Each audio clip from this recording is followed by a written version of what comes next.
Selamat pagi Bu Tere, Pak Are, dan juga Pak Febri. Selamat pagi semua. Perkenalkan, nama saya Vincentius Glenn Sassoarjono, dan hari ini di sini saya akan mempresentasikan tentang karya tulis saya yang berjudul Pengaruh Olahraga Fitness Terhadap Kesehatan Fisik Siswa-siswi kelas 12-4. Hari ini materi yang dibahas adalah bab 1 sampai dengan bab 5. Oke, mulai bab 1.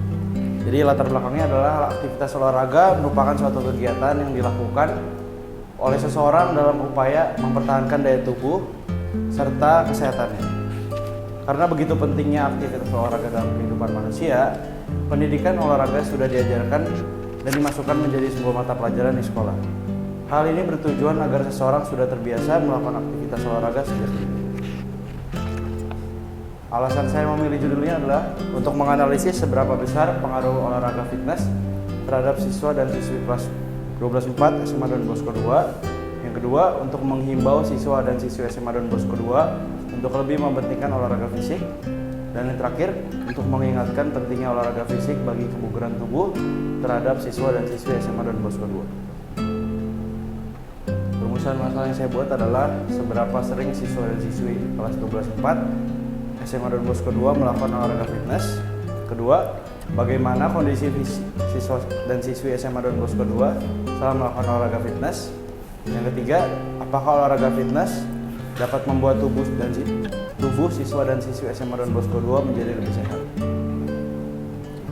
Tujuan penelitian adalah untuk memahami dengan jelas jenis-jenis fitness yang sesuai, untuk mengetahui manfaat apa yang diperoleh jika sudah mulai rutin fitness sejak dini, dan terakhir untuk mengimbau remaja agar memiliki kesadaran untuk fokus dengan kondisi tubuh masing-masing agar ideal.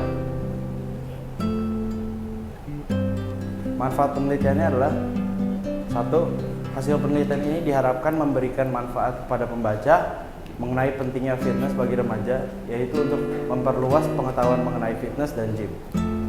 Bagi peneliti selanjutnya, diharapkan melalui penelitian ini bisa lebih menghimbau para remaja untuk tetap sehat dan bugar. Jadi kita masuk ke bab 2, yaitu landasan teori.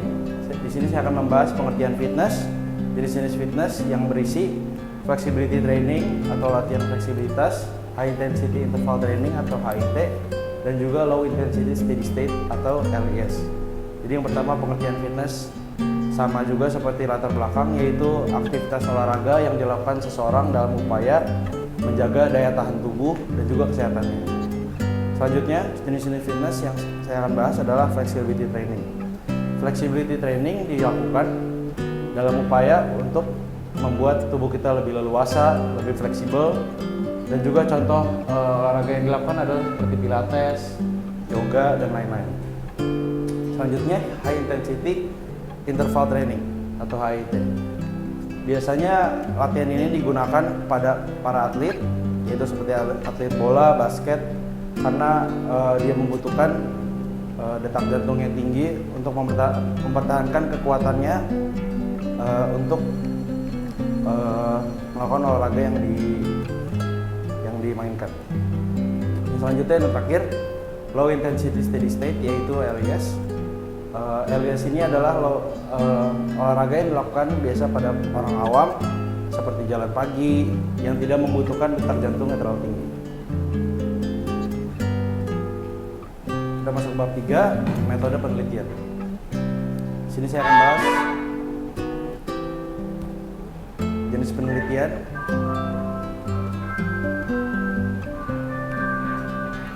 data dan sumber penelitian, metode pengumpulan data, dan juga metode dan teknik analisis data.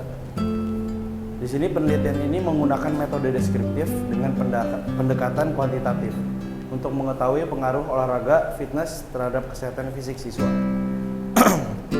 Selanjutnya, data dan analisis data dan sumber data penelitian. Subjek penelitian ini adalah 16 siswa dari kelas 12-4 yang dipilih karena berada dalam satu kelas yang sama. Selanjutnya, metode pengumpulan data. Di sini saya mengumpulkan data dengan menggunakan G-form kuesioner atau angket mengenai kebiasaan fitness dan kondisi kesehatan fisik siswa. Yang terakhir, metode dan teknik analisis data. Data yang dianalisis secara deskriptif dalam bentuk persentase, diagram lingkaran, dan uraian singkat. Ini adalah hasil penelitian dan analisis data dari saya. Terdapat 16 responden yang menjawab dari G-form saya dan di kelas 12/4. Di sini juga ada pertanyaan yang saya ajukan. Terdapat 20 pertanyaan yang saya masukkan sesuai dengan saran juga dari pembimbing saya, Pak Asep. Dia ingin jawaban dari responden itu lebih akurat, jadi saya membuat lebih banyak pertanyaan. Mau dibaca pertanyaan? Tidak usah, langsung aja. Jadi inilah nomor 1. Di soal pertama bisa dilihat diagram lingkaran tersebut memiliki bagian yang mendominasi diagram, yang berarti 5 dari 16 responden jarang melakukan olahraga rutin setiap minggunya. Nomor 2, pertanyaan menunjukkan bahwa bagian kurang setuju juga mendominasi, yang berarti 5 dari 16 responden tidak banyak yang setuju dengan fitness 2 kali dalam seminggu. Selanjutnya nomor 3, bisa disimpulkan bahwa 5 dari 16 responden tidak meluangkan waktu khusus untuk melakukan olahraga fitness. Di nomor 4, juga ada 3 bagian diagram yang memiliki presentasi yang sama, yang berarti responden tidak memiliki pandangan yang sama terhadap pertanyaan melakukan kegiatan fitness dengan teratur. Nomor 5, bisa disimpulkan juga mayoritas responden sangat setuju dengan merasa lebih sehat setelah melakukan fitness, yang berjumlah 9 dari 16 responden. Lanjut, nomor 6, disimpulkan juga setengah dari responden merasa peningkatan stamina lebih bagus setelah melakukan fitness. Nomor 7, juga bisa disimpulkan bagian netral mendominasi lingkaran, yang berarti responden lebih mengarah netral dengan pertanyaan di atas. Selanjutnya, nomor 8, disimpulkan juga bagian netral dan setuju memiliki presentasi yang sama, sehingga disimpulkan bahwa responden lebih merujuk ke arah setuju dengan pertanyaan lebih kuat setelah olahraga fitness. Nomor 9, disimpulkan juga bahwa responden memiliki keadaan tubuh yang berbeda-beda, dibuktikan dengan jawaban responden yang cukup beragam. Tetapi di bagian kurang setuju memiliki presentasi yang rendah, sehingga responden cukup setuju dengan pernyataan jarang sakit. Selanjutnya nomor 10, bisa disimpulkan juga mirip dengan soal nomor 9 yang merujuk pada beragamnya jawaban responden dari pernyataan kualitas tidur yang lebih baik. Nomor 11, menunjukkan bagian sangat setuju yang mendominasi diagram tersebut, yang berarti responden mayoritas sangat setuju dengan pernyataan yang diberikan, karena memang di pernyataan di atas sangat penting bagi kesehatan dan kebugaran tubuh, serta menjaga keidealan tubuh. Yang selanjutnya menunjukkan bahwa sangat setuju, dan netral memiliki presentasi yang sama, sehingga bisa disimpulkan responden cukup bersemangat dalam melakukan aktivitas setelah melakukan fitness. Selanjutnya nomor 13, menunjukkan mayoritas responden setuju dengan pernyataan di atas, dengan pernyataan meningkatkan kebugaran jasmani setelah melakukan olahraga fitness. Selanjutnya nomor 14, menunjukkan kesamaan pendapat dari responden pernyataan menjadi lebih segar setelah melakukan fitness. Lanjut nomor 15, menunjukkan bagian yang sangat setuju, netral, yang sama, sehingga bisa disimpulkan mayoritas responden dapat mengurangi stres dengan melakukan fitness. Nomor 16, menunjukkan bagian yang sangat setuju dan netral memiliki prestasi yang sama, sehingga bisa disimpulkan juga responden cukup bersemangat melakukan aktivitas setelah melakukan fitness. Selanjutnya nomor 17, bisa disimpulkan bagian setuju dan netral memiliki kesamaan persentase, sedangkan bagian kurang setuju tidak memiliki persentase sama sekali, yang berarti mayoritas responden merasa antara setuju dengan netral dengan menikmati olahraga fitness. Selanjutnya nomor 18, menunjukkan bagian netral yang dominan, yang berarti responden mayoritas merasa netral dengan pernyataan termotivasi dengan melakukan olahraga fitness. Selanjutnya nomor 19, menunjukkan kemiripan dari 3 bagian, yaitu sangat setuju dan netral, yang berarti responden cukup setuju dengan pernyataan fitness penting bagi kesehatan para responden. Dan yang terakhir di diagram di sini menunjukkan bahwa tujuan responden yang baik, yaitu responden tetap ingin melakukan fitness di masa depan dengan persentase 56,3%.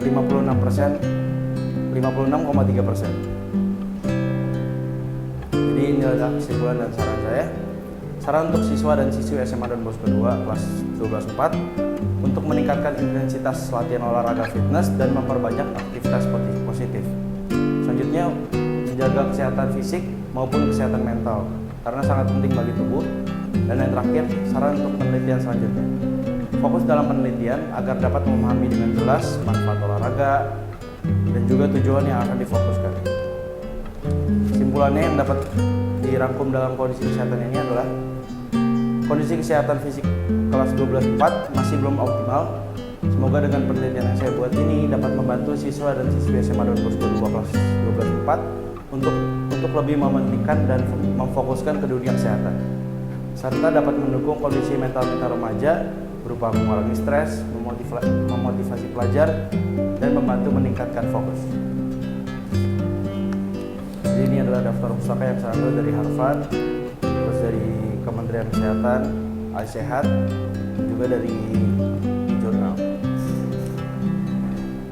Dari sini ada yang mau bertanya? Terima kasih sudah mendengarkan presentasi saya. Ya. Teman-teman boleh beri tepuk tangan dulu untuk Kak Glenn. Luar biasa. Ya, Glenn saya suka materinya. Jadi pengaruh atau pentingnya fitness ya untuk teman-teman kelas 12 sendiri. Saya apresiasi, ini bagus karena untuk pengetahuan awam mungkin ya. Mungkin tidak semua anak di kelas 12mu mungkin interest atau masuk banget ke dunia olahraga gitu. Tapi saya mau tanya coba deh. Boleh balik ke landasan teori yang bab kedua? Glenn? Ya, Pak Are itu masih belum paham banget sama jenis-jenisnya ini. Flexibility training itu kayak gimana ya? Atau mungkin Glenn bisa contohin langsung supaya tergambar sama Bapak tentang bagaimana sih fleksibilitas ini menurut pelatihnya. Flexibility training ini bisa dimasukkan ke dalam pemanasan, stretching. Jadi olahraga gerakan stretching juga bisa dilakukan sebagai latihan fleksibilitas ini. Oke, stretching ya. Nah, kalau contoh yang di atas itu apa tadi yang kamu Ini buat? pilates, Pak. Oke. Betul. Yang itu ya, yang Ini, Pak. Nah, pilates itu masuk fitness. Iya, masuk fitness juga karena membantu otot bekerja juga. Oke. Ini kan kalau yang di outdoor, bukan outdoor ya maksudnya Indoor. dan nggak semua orang bisa akses ke sana. Kalau yang di rumah-rumah atau yang Di sendirian, rumah-rumah paling gampang ya, Pak. Itu kita keluar di pagi hari lalu stretching seperti biasa. Oke. Baik. Oke.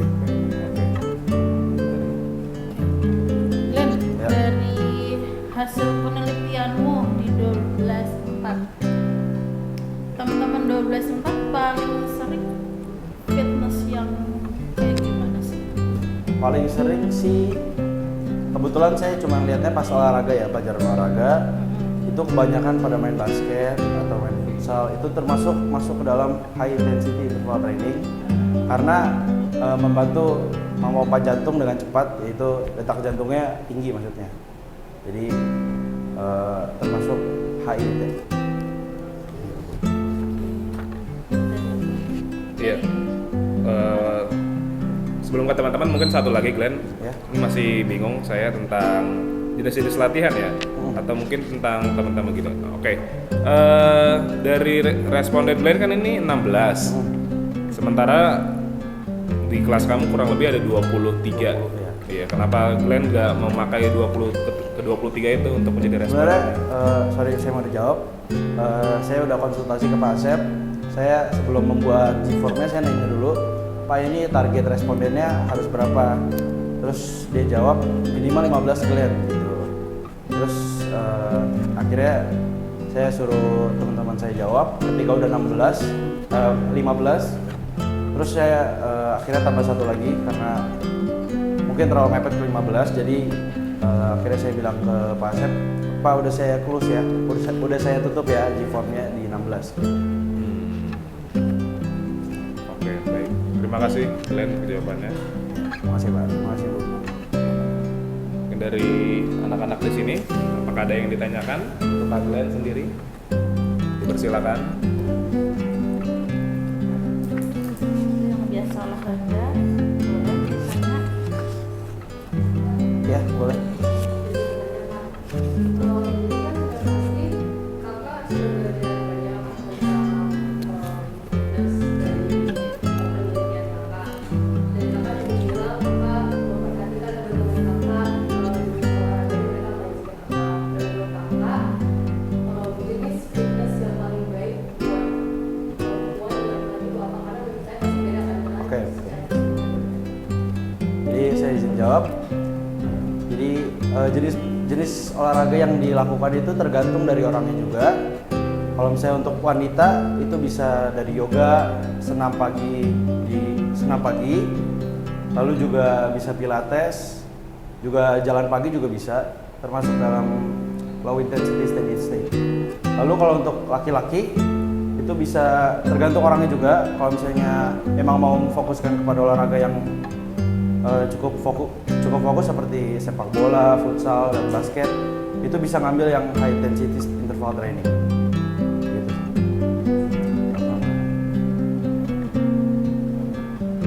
Boleh, ada yang mau tanya lagi? Boleh. Jadi pertanyaan. Jadi kan kita sebagai anak SMA ini tahu lah ya, kita dididik dengan fitness itu emang dapat meningkatkan kesehatan. Saya mau kita berpikir secara lebih luas. Kenapa sih di anak sekarang ini kita udah tahu fitness itu bisa menjaga kesehatan, Iya. tapi mereka malah memilih untuk terus makan yang harusnya kita fitness biar bisa mengembangkan massa otot, tapi dia malah makan terus. Gimana sih pola pikir dia tuh? Terima kasih. Jadi saya izin jawab. Untuk orang-orang yang seperti itu, mungkin pola pikir itu banyak faktor. Jadi tergantung dari lingkungan dia juga. Misalnya lingkungannya itu mungkin kan daerah rumahnya jarang ada yang memotivasi untuk nge-gym atau memperhatikan badan. Jadi untuk kesehatan fisik masing-masing sebenarnya dari kesadaran di masing-masingnya. Jadi pola makan, pola olahraga itu dari kesadaran diri masing-masing.